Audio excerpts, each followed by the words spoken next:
کو یہ بڑی ذمہ داری میں نے اس سوال کے ذریعے دی ہے کہ آپ کو یہ موقع دیا اللہ تبارک و تعالیٰ نے، تو وہ کیا ٹول آپ اپنائیں گے انشاءاللہ جس کے ذریعے سے ہم اس طرف گامزن ہو جائیں، اس طرف بڑھ جائیں؟ دیکھیے، یہ آپ کی جو خواہش ہے نا، یہ دنیا میں بسنے والے بہت سارے لوگوں کی خواہش ہے، اور اگر اس کو ہم ہسٹری کے تناظر میں دیکھیں تو لگتا ہے کہ شاید یہ خواہش کبھی بھی پوری نہ ہو، کیونکہ جو ہسٹری ہے نا اس کے تناظر میں تو ایسا ہی ہوا ہے کہ لوگوں نے جنگوں کو پریفرنس دیا، اس کی شکلیں چینج ہوئی ہیں، مگر ایک ایگوئسٹک. لیکن اگر آدمی تھوڑے دل سے دل میں جھانک کر محبت سے غور کرے تو آدمی کو یہ لگتا ہے کہ یہ تو بالکل معمولی بات ہے.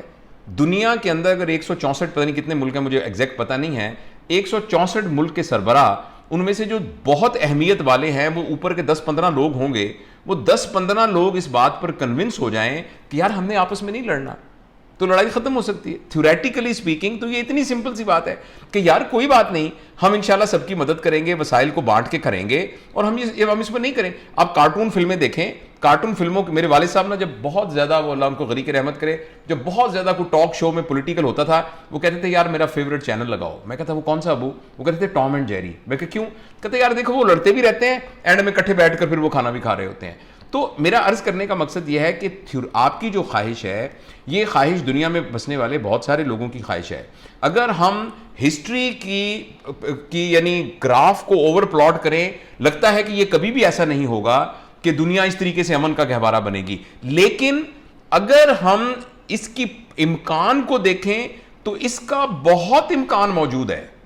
یعنی ہسٹری کے پلاٹ کو دیکھیں تو لگتا ہے کہ لوگوں کا مزاج ایسا نہیں کرے گا، لیکن ہمیں جو چیز امید دلاتی ہے وہ یہ ہے کہ ایسا ممکن ہے اگر لوگوں کا مزاج تبدیل ہو جائے. لہٰذا میرے اور آپ کے ذمہ یہ ہے کہ ہم اپنے آخری سانس تک اپنے زون آف انفلوئنس کے اندر لوگوں کو پازیٹیوٹی کی طرف لاتے رہیں. جس شخص کے گھر کے اندر اس کی بیوی ہے، اس کے 2 بچے ہیں، 2 ملازم ہیں، اس کا یہ زون آف انفلوئنس ہے. وہ اس زون آف انفلوئنس میں جیسے دنیا کے سارے انسانوں کو بنانا چاہتا ہے ویسا بنا دے. ایک آدمی ایک سکول کا ہیڈ ماسٹر ہے تو اس سکول کے اندر جتنے بچے ہیں ان بچوں کو اس طرح کا بنا دے جس طرح کا وہ پوری دنیا کو بتانا چاہتا ہے. اور جس کو زیادہ اللہ پاک نے ایک اسپیکٹرم دیا ہے تو اس کے اندر زیادہ کوشش کرتا رہے. تو لہٰذا یہ ہے کہ میرے اور آپ کے ذمے آؤٹ کم نہیں ہے. پلیز آپ یہ بات میں بڑی آپ کو شدت سے عرض کرنا چاہتا ہوں، میرے اور آپ کے ذمے 3 کام ہیں. پہلا کام یہ ہے کہ میری نیت ٹھیک ہو بالکل. نمبر 2، میں صحیح ڈائریکشن میں کام کر رہا ہوں. اور تیسرا یہ کہ میں ہارڈ ورکر ہوں. ان تینوں کے علاوہ نتیجہ کیا نکلے گا یہ میرے اور آپ کے ذمے نہیں ہے. لہٰذا ہمیں اس بات پر بالکل بادر نہیں کرنا چاہیے کہ آگے سے دنیا کیا کرے گی، امریکہ لڑے گا کہ نہیں لڑے گا، روس کی لڑائی کا کیا بنے گا، افغانستان میں کیا ہوگا، لوگ یہ کریں گے. میرے اور آپ کے ذمے یہ ہے کہ آپ کا اور میرا جتنا زون آف انفلوئنس ہے اس کے اندر جتنے لوگ آتے ہیں میں ان کو ویسا بنا دوں جیسا میں چاہتا ہوں کہ دنیا میں اچھے لوگوں کو بننا چاہیے.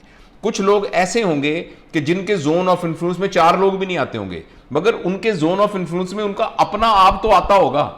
کم از کم جاوید اقبال کا جاوید اقبال کے اوپر تو اختیار چلتا ہے. تو اگر میں جاوید اقبال کے طور پر ایک اچھی اور صاف زندگی گزار کے چلا جاؤں، یہ بھی کافی اچیومنٹ ہے میری ایک زندگی کے لیے.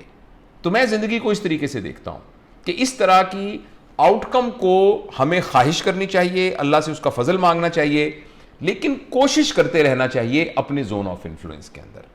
یہ میرا خیال ہے.